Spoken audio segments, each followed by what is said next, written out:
Hello friends, the love to share या माझ्या YouTube चॅनलमध्ये तुमचं स्वागत आहे.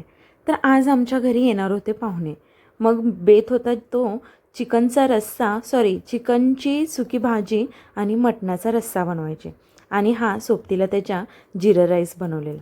हा जो जिरा राईस होता तो आमच्या घरच्या तांदळाचा, म्हणजे घरच्या शेतातले जे इंद्रायणी तांदूळ असतात त्याचा आम्ही तो भात बनवलेला होता. आणि हे जे आहे ते नारळाचं वाटण आणि काळा कांदा मसाला, म्हणजे हा कांदा आहे तो गॅसवरती भाजून घेऊन त्याची पेस्ट बनवलेली, सोबत अद्रक लसूण आणि कोथिंबीरची ही पेस्ट बनवलेली. तर आम्ही जेमतेम घरचे 5 आणि येणारे पाहुणे असे एकूण 7 ते 8 लोक जेवणात होतो. मग जेवणासाठी हे 1 किलो चिकन आणि अर्धा किलो मटणाचा रस्सा ठरलेला. तर या व्हिडिओमध्ये माझ्या सासूबाई जशा प्रकारे ही चिकनची सुकी भाजी करतात ते तुम्हाला मी दाखवणार आहे. तर त्यांनी कढईमध्ये हे सुरुवातीला तेल घेतलं आणि त्या तेलामध्ये थोडासा जो बारीक असा 3 ते 4 कांदे कापून घेऊन ते तेलामध्ये छानसं असं परतून घेतलं. आणि हे कांदे लवकर परतावे म्हणून त्यांनी थोडंसं त्याच्यामध्ये मीठ टाकलं. तर मीठ टाकलं जर आपण कांद्यामध्ये तर हा कांदा तेलामध्ये लवकर भाजतो. आणि या कांद्याला असा लालसर गुलाबी असा रंग आल्यानंतर त्याच्यामध्ये अद्रक लसूणची त्यांनी पेस्ट टाकली. तर प्रत्येक ठिकाणी आपण बघतो तर ही चिकन बनवण्याची पद्धत वेगवेगळी असते. काही जण या कांदा आणि लसणाच्या पेस्टमध्येच मसाला टाकतात, तर काही जण चिकन वाफलून घेऊन ते टाकतात. तर आमच्या ज्या सासूबाई आहेत त्या पहिला हे मसाला टाकतात, नंतर त्याच्यामध्ये त्या चिकन टाकून त्याच्यानंतर त्या मसाला टाकतात. तर त्याच्यामुळे ना चिकनला एक वेगळीच अशी टेस्ट येऊन जाते. आता त्यांनी तेलामध्येच कोथिंबीर टाकले, तर कोथिंबीर आपण नंतर गार्निशिंगसाठी देखील वापरू शकतो, पण जर तुम्ही तेलामध्ये कोथिंबीर जर टाकली तर त्याची एक वेगळीच टेस्ट येते. नंतर याच्यामध्ये थोडीशी हळद पावडर आणि थोडीशी धना पावडर टाकायची.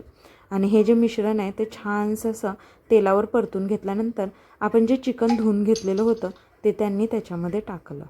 आता हे जे चिकन आहे ते मस्तपैकी असं तेलामध्ये परतवून घ्यायचं, म्हणजे ते वाफलून छान असं होऊन जातं. तर चिकन शिजायला असं जास्त असा वेळ लागत नाही, एक 10 ते 15 मिनटामध्ये चिकन छानसं असं शिजून जातं. तर तुम्ही कोणत्या प्रकारचं चिकन बनवता, अशा पद्धतीचं तुम्ही चिकन बनवता का, ते या कमेंटमध्ये तुम्ही या व्हिडिओच्या नक्की सांगायचं आहे. आता त्यांनी सगळ्यात शेवटी हे थोडंसं मीठ टाकलं, म्हणजे मिठामुळे ह्या जे चिकनला आहे ते पाणी सुटतं असं त्या म्हणतात. तर हे चिकन बनवतानाच पाहुण्यांची देखील आम्ही वाट पाहत होतो, कारण रात्रीचे नाही म्हटलं तर 7:30 ते 8 वाजलेले होते. आणि इकडं पप्पा आमचे टी व्ही बघत होते आणि भाऊजींचं काम घरीच चालू होतं.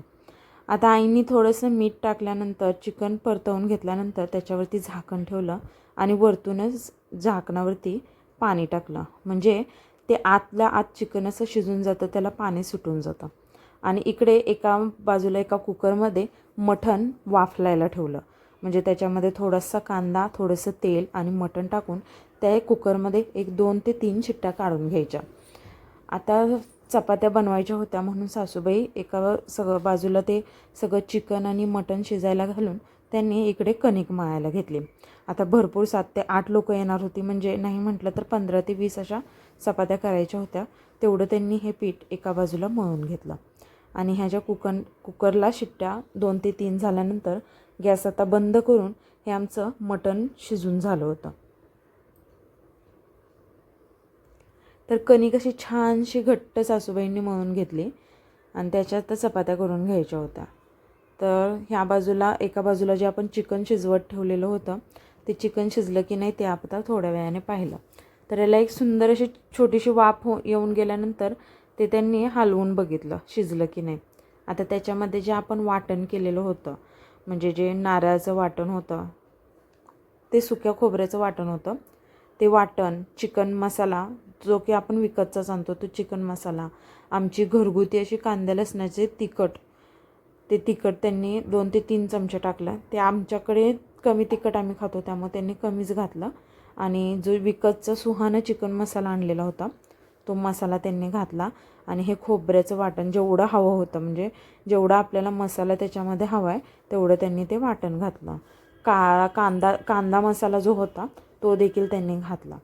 तर या प्रकारे जर आपण कांदा भाजून घेतला ना तर त्याला एक वेगळीच टेस्ट येऊन जाते. म्हणजे तुम्ही हॉटेलमध्ये जे काळं चिकन किंवा काळं मटण ही जी आत्ता संकल्पना आली ती असंच पहिलं गावी कसं चुलीमध्ये भाजून कांदा आणि खोबरं जे आहे ते चुलीमध्ये भाजून त्याचा काळा रंग यायचा, तसं हे चिकन होतं.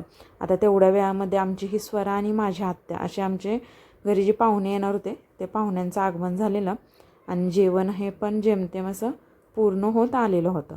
तर आता हे चिकन मस्तपैकी शिजलेलं होतं. म्हणजे त्याच्यामध्ये मसाला टाकून फक्त 2 ते 3 मिनटं त्याला परत गॅसवरती ठेवायचं होतं. त्यामुळे ही चिकनची भाजी आमची आता रेडी झालेली होती. आणि हा जो कुकर लावलेला होता मटण शिजायसाठी तो देखील खाली काढून घेतलेला आणि थंड झाल्यानंतर खोलल्यानंतर हे मटण देखील मस्तपैकी शिजलेलं होतं.